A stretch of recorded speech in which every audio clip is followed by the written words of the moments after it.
We distinguish each story accurately with analysis. It's Hard Facts with Maryann Okon on 99.3 Nigeria Info.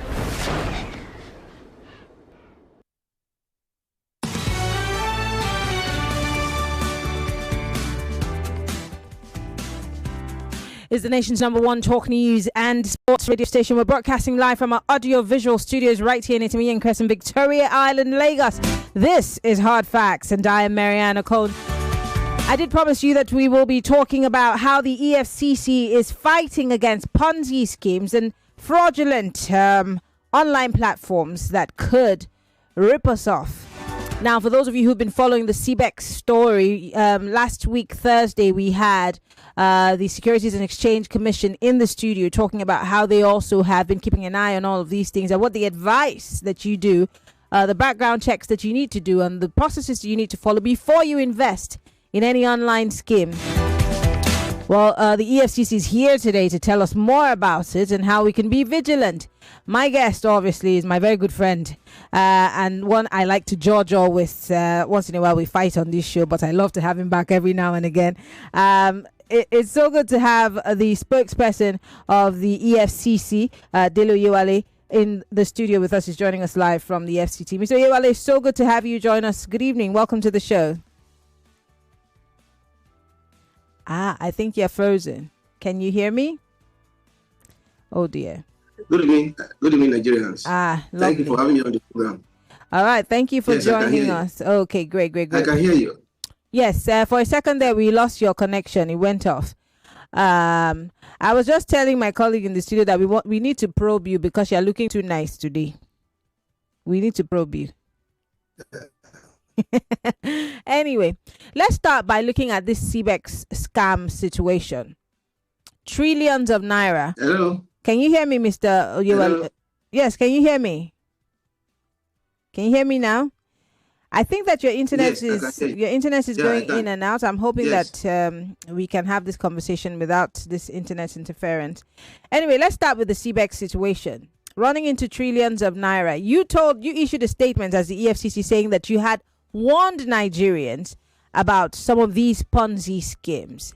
And someone asked a question when we had the Securities and Exchange Commission guys here in the studio, that if the EFCC had gotten wind that these schemes were Ponzi schemes and they were scammers, why didn't you investigate and shut them down?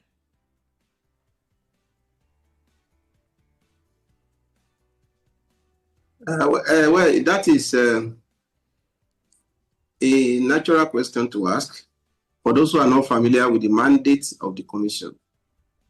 The EFCC does not regulate businesses.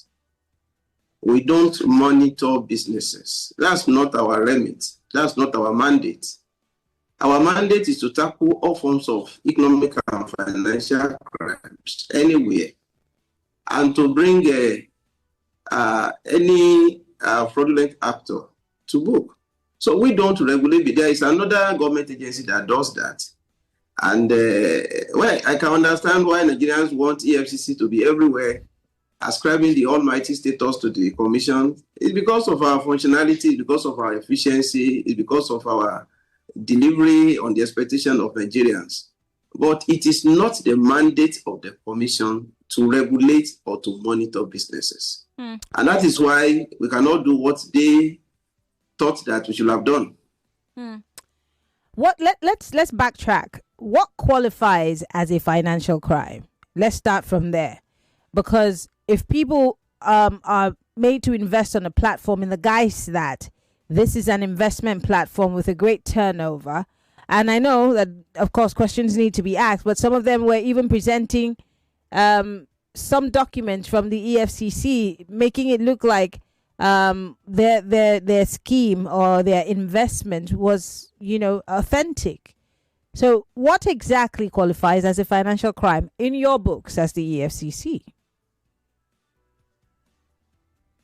Yeah, a financial crime is any criminal act, criminal practice that affects the finances of individuals, corporate entities, nations, or the international community. Mm-hmm. there's a difference between a financial crime and an economic crime. Okay. A financial crime directly puts the finances of individuals or any entity at serious risk. Let me give you an example. This Ponzi scheme of a thing is a financial crime because it affects the finances of individuals, corporate entities, institutions, and people that have any bearing with the scheme.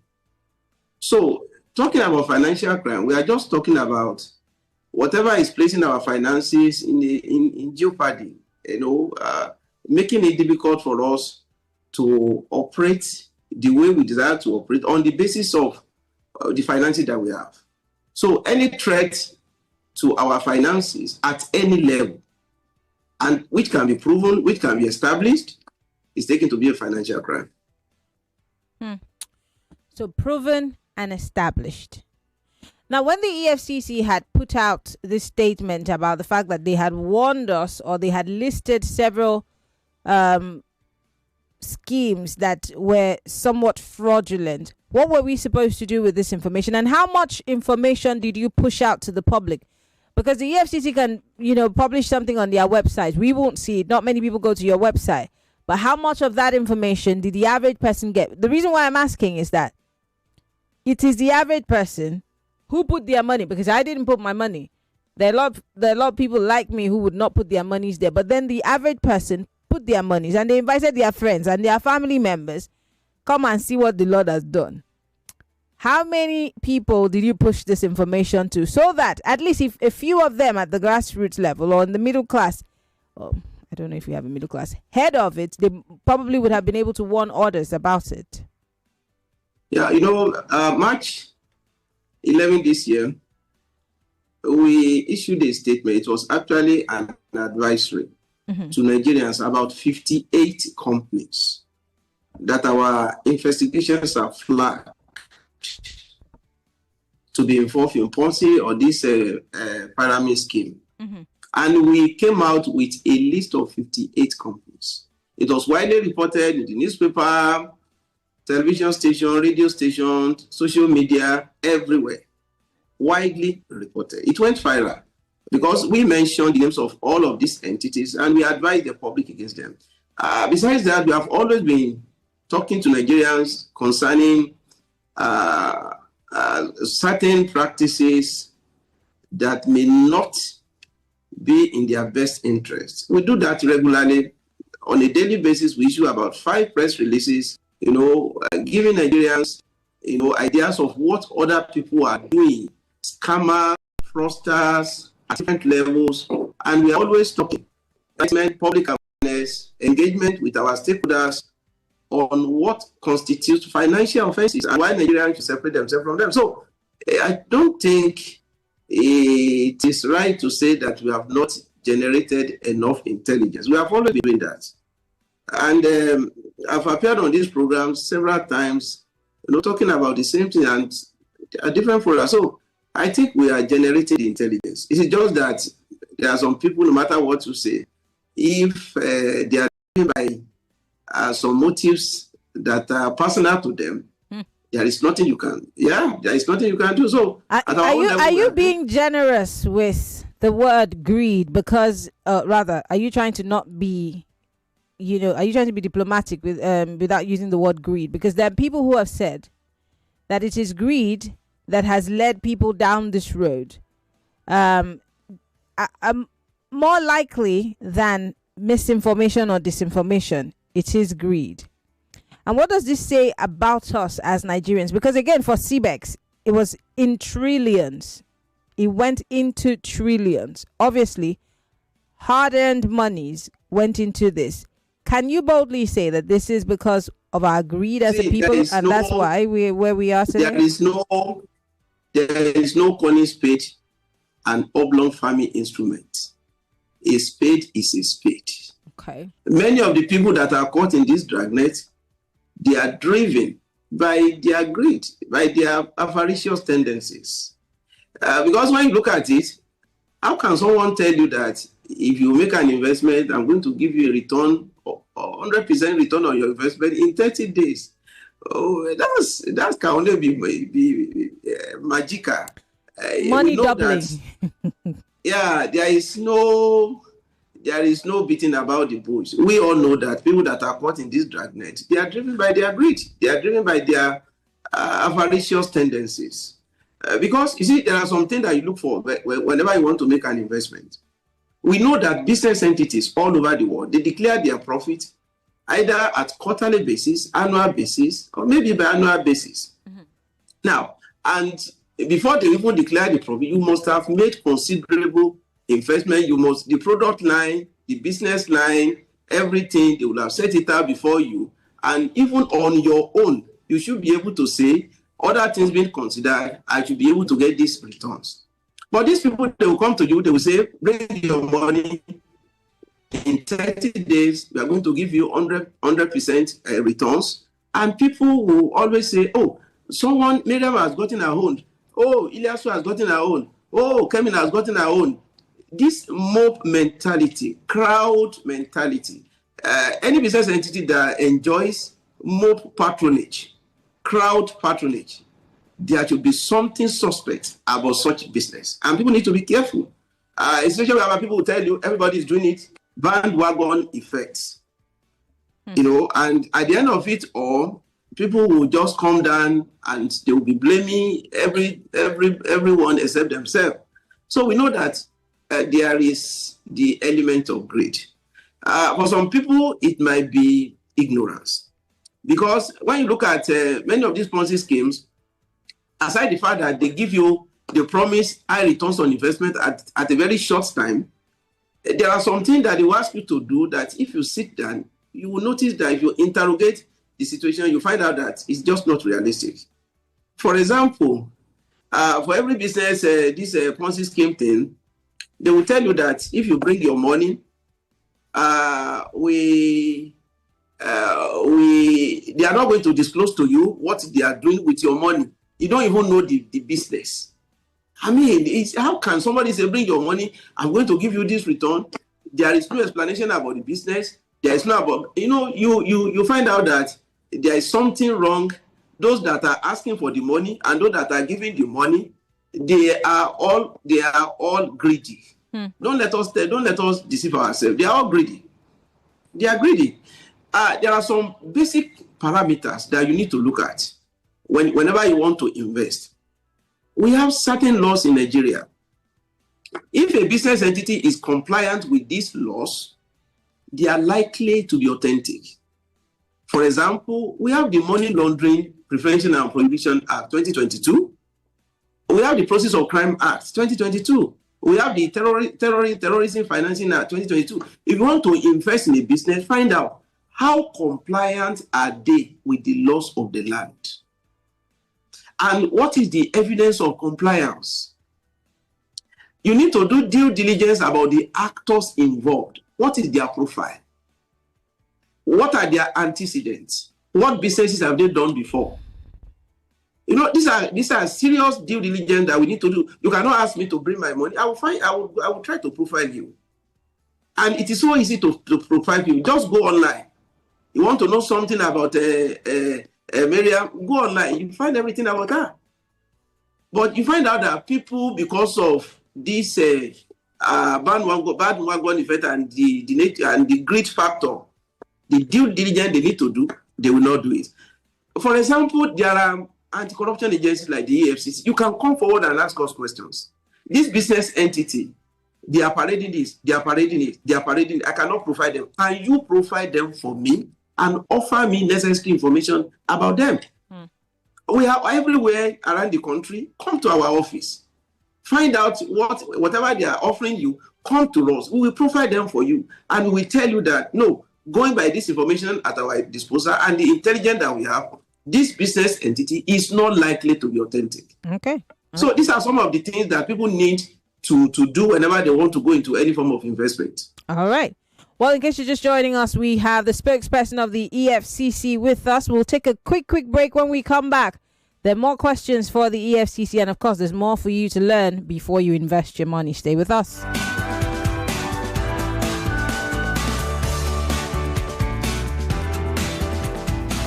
Millions of listeners trust us. More talk, news, and sports after this. Food isn't just food. Some moments are best served on a plate. Warm, familiar, unforgettable. Telling a story of tradition, of family, of where we come from and where we're going. Food is more than a meal. It's a memory, a connection, a taste of where we belong.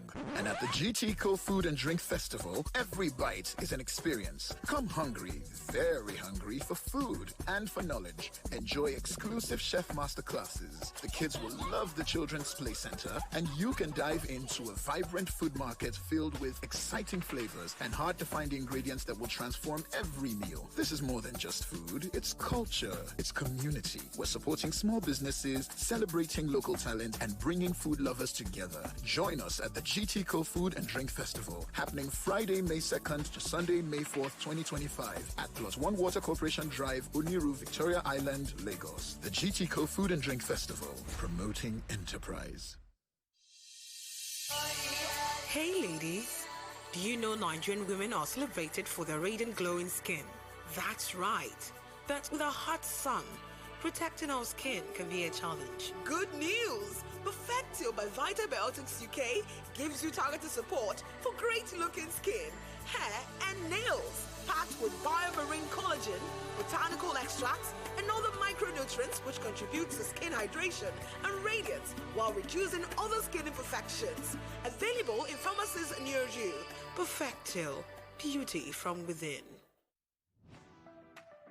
Sarah needs a printer to study her lessons, and I also need one for my office. Teacher Sarah recommended the HP Smart Tank 750 printer to me. It's equipped with ink tanks that last a long time, so we can forget about buying ink cartridge. It's so easy to refill. All you need to do is buy the ink bottles and refill it yourself. Plus, it comes with 1-year warranty. So, print, copy, and scan up to 8,000 color or 18,000 black pages. It's awesome! Get it today at all DreamWorks stores. Nothing's easier than printing your documents with the HP Smart Tank 750 printer for precise and vibrant prints. Call 0808-553-8331 or visit www.dreamworksdirect.com for more information. A love that shook a nation. A beauty that defied tradition. The Duke of Shomolu presents Bianca, starring the radiant Camila Jibril as Bianca. A play written and directed by Dr. Ikechukwu Erojikwe. Executive producer Mofoluake Edgar. Happening May 1st, 2025 at 6 p.m. sharp at the iconic Shell Hall, Musan Center, Lagos. Get your limited VIP tickets, 25,000 naira at ariatickets.com or call Joy on 0812-960-1500 for more inquiries. Special guest of honor, Her Excellency Chief Mrs. Bianca Odumegu Ojukwu, Honorable Minister of State for Foreign Affairs, featuring Timi Dakolo, Bianca, her beauty, her lord, and her nation. Inspired by a true story. Proudly sponsored by First Bank, Zenith Bank, Anchor Insurance, Abe Mortgage Bank, Unified Payments, and Orange Line.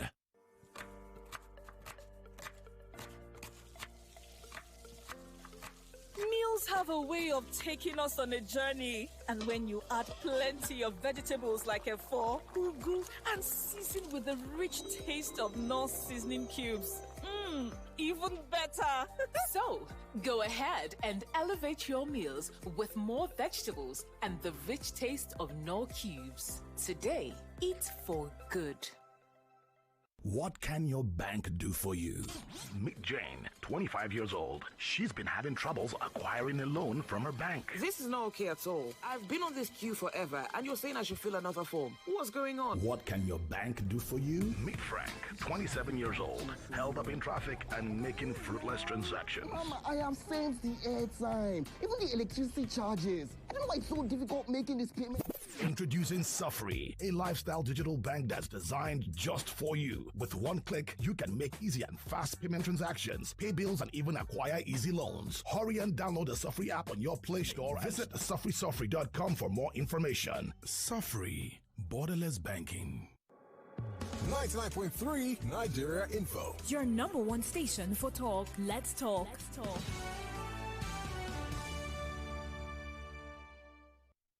This is Hard Facts on Nigeria Info 99.3 FM. My name is Shegwa Rinze.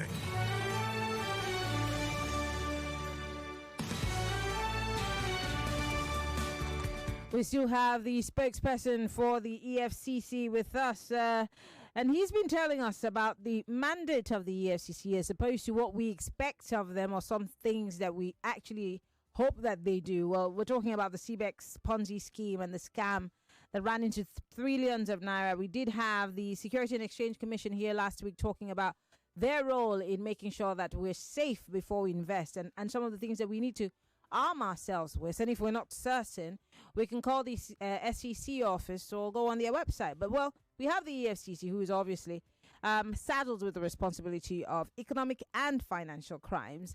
And, of course, this scam falls under, financial crimes because they have stolen our money. Now, one of the big questions that people have been asking is, because the EFCC says they're investigating, at what point will this investigation come to a halt? And will people get their monies back? That's the biggest thing.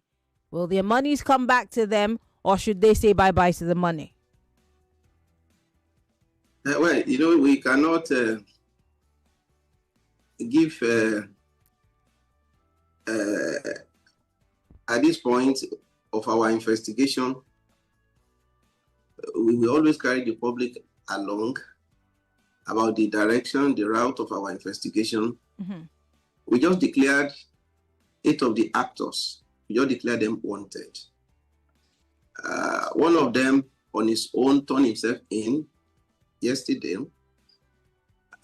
We are still going beyond the rubble of smoke and ashes to find out who are involved.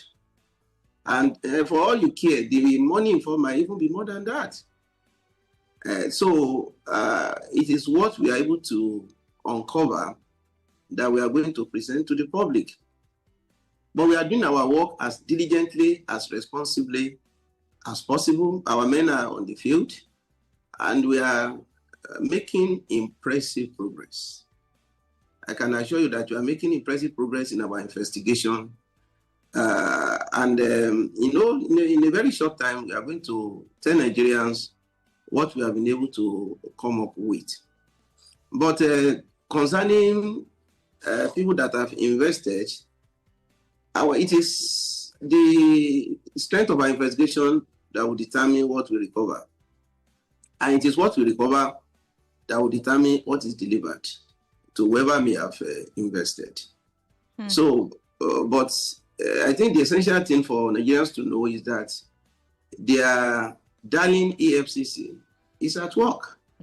And the commission is doing what it knows how to do best. We are spreading our wings everywhere to uncover all that is involved in it. And we are going to come up with very, very impressive results. As much as you think that Nigerians are, that the EFCC is their darling, I want to believe that. There is no love lost. In fact, people have that love-hate relationship with the EFCC, as opposed to the fact that they bark pretty loudly, but then when it comes to biting, they really, really don't do anything. For example, whether it be cases of financial crimes or economic crimes, Nigerians have watched with bated breath to see the outcome of so many of these cases where the EFCC has given out headlines and made stories about it and said, oh, we've captured this person, or we have put this person out there because he is suspected of this amount of money or that amount of money. But as soon as that person crosses to a particular party, he becomes a saint, and that story dies a natural death. Why should Nigerians believe you on this one? Well, I think you are not right. Okay. You see, the bulk of all of these issues border on misrepresentation, wrongful perception of what the commission is doing, deliberate distortion of facts about the activities of the commission, or outright blackmail. Let me tell you, as far as the commission is concerned, there is no timeline for any criminal investigation. A crime that is committed today might be investigated in 20, 30 years. Why does it have to take that long? Yeah, because, no, I'm just telling you that for Nigerians to say that, oh, when an arrest is made, they don't get to know anything that we are doing again, it is not true. Investigation takes time. And don't forget that it is the strength of your investigation that will determine the robustness or lack of it of your prosecution. Mm-hmm. If you have done a shoddy investigation, you are going to court now. You are going to be faced with facts. So we are mindful of the fact that our investigation must be thorough, must be professional, must be reliable, must be impregnable, so that by the time we get to court, our prosecution will be diligent. We hardly lose any case in court. I'm sure you know that. Well, and it is because of. Well, there are those, the pundits who have continuously blamed you, the EFCC, for some of the ways some of these cases have dragged on, because, in their words, you rush to court, as opposed to what you're telling me, that you rush to court and you don't have enough material to prosecute, and so some of these cases are dead on arrival. Would you care to comment? There is nothing like that. There's nothing like that. Go and check the records. The Economic and Financial Crime Commission today in Nigeria has the largest sources of prosecution of cases. In fact, we have 98% sources in the prosecution of our cases. We hardly lose any case because we are equipped with facts. Our forensics, our investigation, our legal and prosecution team, they are top notch. So when we go to court, we are armed to the teeth with facts. And it's difficult for anyone to beat an average EFCC person in court by the strength and vibrancy of our investigation. The facts are there. Our courts are there. Go to any court registry and see what record they have about EFCC cases. We hardly lose any case in court. Okay. So it is wrong for anyone to say that we rush to court. No, we don't. We always take our time to make sure that we cross every T and we dot every I. So that by the time we are facing the courts, we will be coming out with facts that cannot be controverted. The records are there. Okay. I will let the audience respond in a bit, but I have questions that, they like to send me. They will send me, they say, ask EFCC. So I'm going to ask EFCC. And you are asking, and I'm responding. So a few days ago, the Daily Trust newspaper put out a report insinuating that the tracks of the case against Sadiya Ahmed and Betta Edu have gone cold. Where is the EFCC on that investigation? Monies were missing. Betta Edu was asked to step down from that office, etc., etc. Where is the EFCC on that case? Also, you recently came up with allegations that former Governor Okoa abused office and misused funds, but then he's now a member of the APC. What will become of that investigation? And is there anything you're going to give me here that we can hold you to in the future? Yeah, you see, concerning the Betta issue, I'm very happy that you used the word insinuated. That report was just a tissue of speculation, insinuation, and outright misrepresentation of the realities on ground. We started the investigation of Betta Edu January 2024. Yeah, that's when we started the investigation. It's barely maybe 1 year and 3 months or 4 months. And there are so many angles, to the investigation. You just told me now that people are always saying that EFCC rush to court, they will not do thorough investigation. And now we are taking our time. We are uncovering everything that we need to uncover. And we are trying to break every wall to ensure that we get the right facts. So I just told you that investigation takes time. So it is wrong for anyone to say that, the commission has gone cold. The commission is no longer active. Okay. The commission. No, we are working, and we don't like to talk about what we are doing. Because if we are talking every day about what we are doing, people like you, we accuse our media trial. So we like to be professional in what we do, and we like to have facts. Yeah, we and by the time we are ready with the arrangements, Nigeria will know that the commission has not gone to sleep. Concerning that fellow that you said has gone to one party or the other, I'm sure you know that the name of the Economic and Financial Crime Commission is EFCC. EFCC is non-partisan, it's non-religious, it's non-sectarian. We do our work. It doesn't matter whether it is Miriam, whether it's Idu, whether it is Ilyasu, whether it is anyone. Our facts are secret, and that's what we follow. Okay. So I think we should follow the direction of our investigation and of our cases and leave politics for politicians. Okay. EFCC is doing its job. One last question. Lagos, we're live on facebook.com/Nigeria Info FM. We're live on YouTube, Nigeria Info FM. Post your questions and your comments on our live stream. We'd like to hear from you. You can join the conversation on WhatsApp. It's 08095975805. That's 08095975805. You can join the conversation on our phone line 0201-277-0993 if you are male. For the females, 0201-465-7190. We still have the EFCC spokesperson with us. Mr. Oyewale, before I go to the phone lines, you say you're taking your time. Where is the EFCC on the monies that were found in the Ikoyi building, the Rotimi Amechi case? Where is the EFCC on all of these cases that they have been working on? 10 years, 15 years. Do we wait till it's 30 years for each investigation to be concluded? Is there a particular timeline that the EFCC must have to deal with issues? Because we see some issues hastily dealt with, and some other issues, it takes forever. Sometimes we never hear it. I mean, even like a Peter Odili, where is the EFCC on those kinds of issues? I know that, Miriam, I know that you know. You are only doing your job as a... How do I know? I don't work with the EFCC. Please don't do that. I don't know. I don't work with you. Yeah, you don't work with us. But you know that what is the work of the EFCC cannot and will not and should not be expected to be the same thing as the work of the courts. We have our mandate to prevent, to investigate, to prosecute. We don't adjudicate on matters. What is left for the court is for the court. What is left for the EFCC is for the EFCC. I think we need the public to understand that.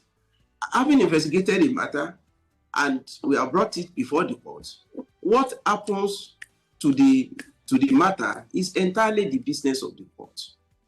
But I don't know why over time we have been saying this and saying this for the often time that we cannot be the accuser and the judge in our own matter. We cannot say, okay, we have brought somebody to court, and we say, okay, this fellow that we have brought to court, you must ensure that he serves 24-year term. It's beyond our remit. It's beyond our mandate. So when we take a matter to court, we are just like any other Nigerian in court. It is what the court decides that we all comply with. Okay. So whether we have charged a matter to court, we have not charged a matter to court, you can be so sure that the EFCC is doing its job. And I just hope that Nigerians will always find time to go to our courts. Every day you see our lawyers there, very diligent, very professional, very focused, doing their work. Okay. But what the courts should do, the EFCC cannot do it. Okay. And it is important that we know that. All right, I'm going to the phone lines now. Don't forget, if you're a lady, call 0201-465-7190. If you're a man and you call, I will cut you off. All right, let's go to the phone lines. Hello, welcome to Hard Facts. Good evening, Maryann. Good evening. What's your name? Where are you calling from? Oladipo, calling from Orilego. 60 seconds. Yes, I want to ask the EFCC, man, I noticed that when it comes to political elite, there is a way they normally handle their case. And when it comes to other cases, I think they don't give those ones special treatment. They go, and those are the cases they have been winning in court. Seriously. But these political cases, we have not seen the end of it. The date, it looks like infinity. And that is why you look at it, somebody is crossing over to the ruling party with with alacrity, and it's giving us suspicion. What are they doing about it? Thank you. Thank you very much, Mr. He's saying that when it comes to the political elites, their cases drag forever. But the common man's case, you easily prosecute it, and these are the cases he says you're winning in court. That's not true. We have so many type of cases in court. We have cases of politically exposed persons in court. We have cases concerning all different kinds of criminal tendencies. Just like I said, the moment we arraign a suspect before the court, we have no say in the matter again, other than to present our facts and to await the judgment of the court. So, whatever, and the public, I will continue to say this, that what is not within our remit, we should not be blamed for it. We are not the one that is deciding cases in court. This messiah status that we are ascribing to the EFCC, I think we need to interrogate it, because our mandate is very clear. We go to court like any other fellow. Whatever happens in court is the business of the court. It's not the business of EFCC. And Nigerians need to know that. Okay. All right. Let's take a few more calls. Hello. Hello.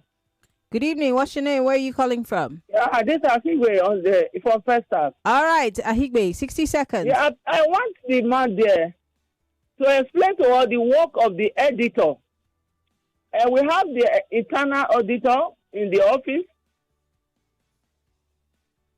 Hello, Ahigbe. Auditor outside that come to do the checking. So what is their real answer that they cannot discover this embezzlement except EFCC or any other person? Because this is bringing Nigeria down. Okay. All right. Would you get to respond, Mr. Oyewale? She didn't direct that question to me. Well, she's asking you. She said the man in the studio. She's saying the auditors, internal and external auditors. Why does it take so long for the EFCC to find these embezzlements? Because it's destroying the country, in her words.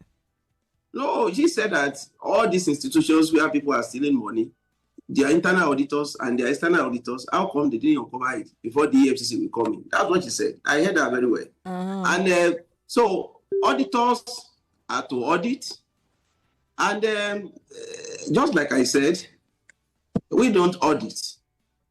So it is when a matter is reported that we go into all the shades, all the corridors to uncover whatever evidence that we can gather to bring the suspect to court, to justice. So that question was not directed to the EFCC because it has nothing to do with institutions. They have their auditors now. So it is an internal control system, and it has nothing to do with the work that we do. All right, lovely.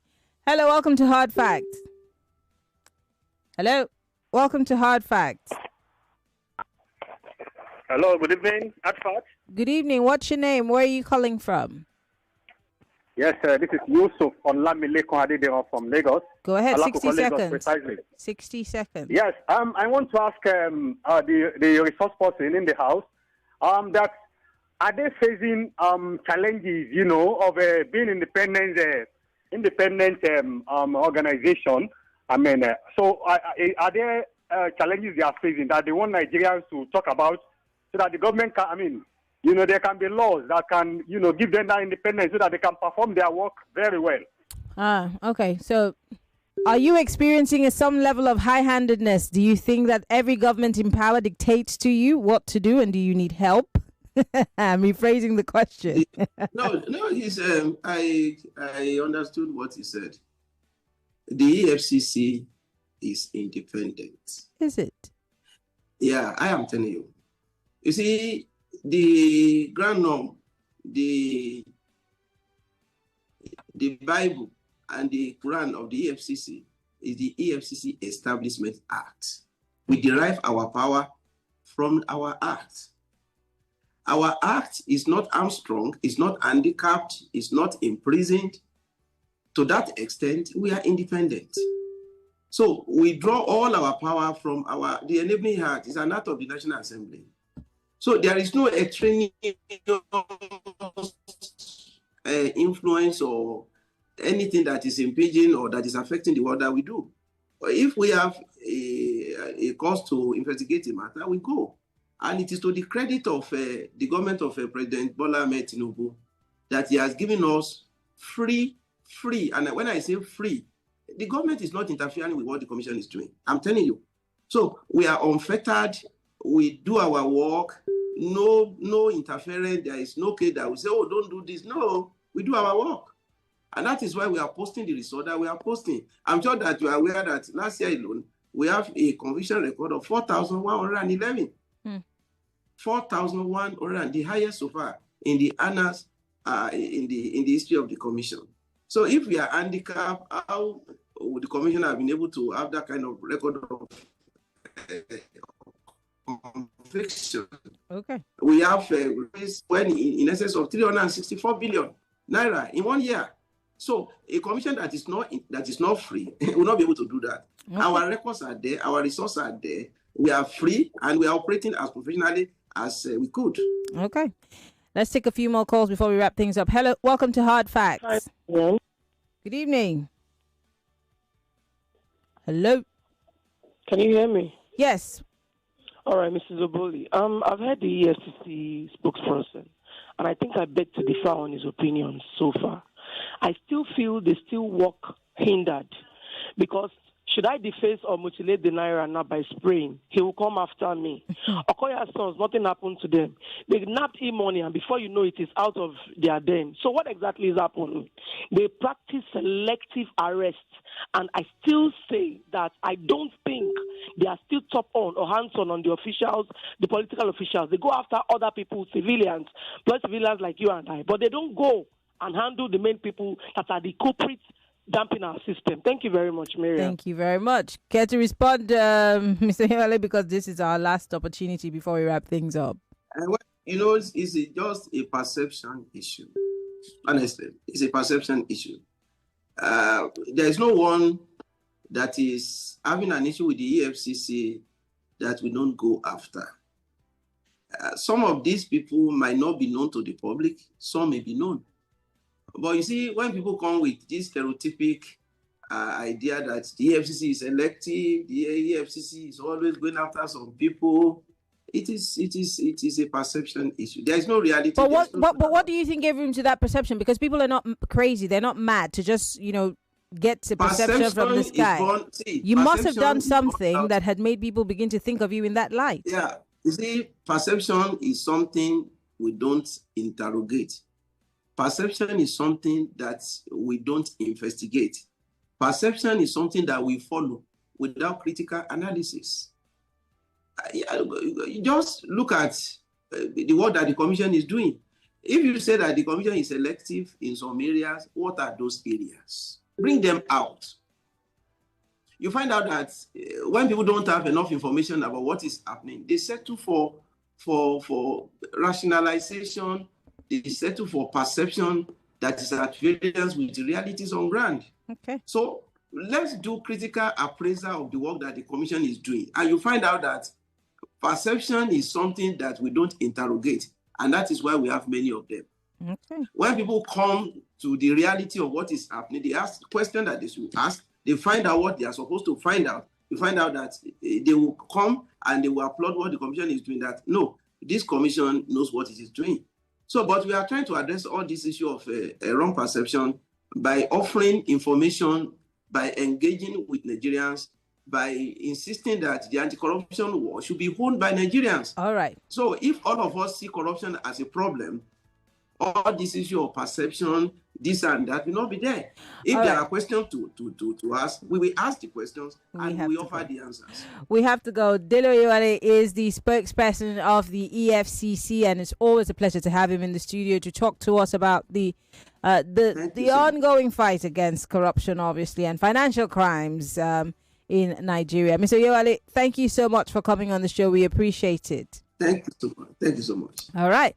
Well, Lagos, there you have it. It's time for us to say thank you for being part of the conversation. Tomorrow is another day. We'll be back here on Hard Facts. Follow Nigerian Info on all of his social media platforms, Facebook, Twitter, X, and on TikTok. My name is Maryann Okon. Find me on Google or just follow me on Twitter, Instagram, and Threads. MIMIEYO. Bye-bye. 99.3 Nigeria Info. We'll be right back.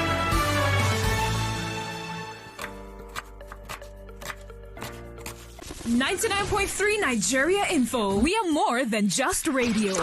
Subscribe to our YouTube channel at Nigeria Info FM. Check us out on Facebook at Nigeria Info 99.3. Follow us on Twitter at Nigeria Info FM and on Instagram at Nigeria Info FM Lagos for live updates as it happens. 99.3 Nigeria Info. Let's talk.